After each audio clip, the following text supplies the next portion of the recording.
Raivs Jurkovskis kopā ar mums Armēnijā. Spēles stadionā treniņš aizvadīts. Kāda ir bijusi tā pirmā diena mums šeit viesos? Man šķiet, diena pagāja ļoti labi.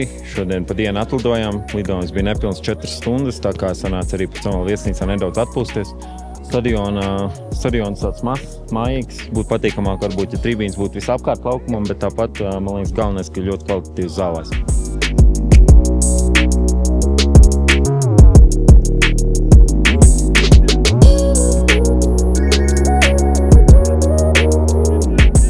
Tie laikapstākļi, pavisam patīkami laikam sanāca šovakar. Kaut kas līdzīgs varētu būt tā, vai tas ir tas mūsu pluss, kad nav tie 30 grādi šajā spēles laikā?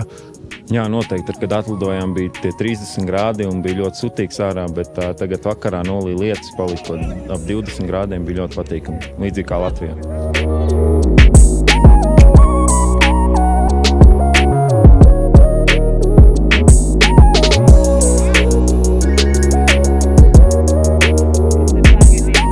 Tev ir pieredze spēlēs izlases sastāvā pret armēņu komandu.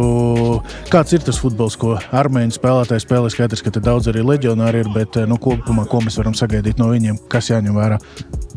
Viņi, cik es atceros, spēlē tā tehniski futbolu. Daudz patīk spēlēt tā bumbu, vairāk uzbrukumā spēlēt nekā aizsardzībā, tāpēc es domāju, ka ir jāmēģina viņus noķert uz pretuzbrukumiem, kad viņi visi uziet augšā un jāmēģina aizskart pretuzbrukumus. Jo jāsaka, ka daudzus gadus mēs Čempionu līgā neesam bijuši. Kāds ir tās sajūtas par to, tomēr, ka tas ir čempionu turnīrs?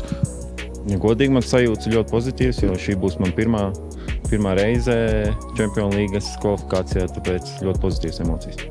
Ok, paldies! Paldies.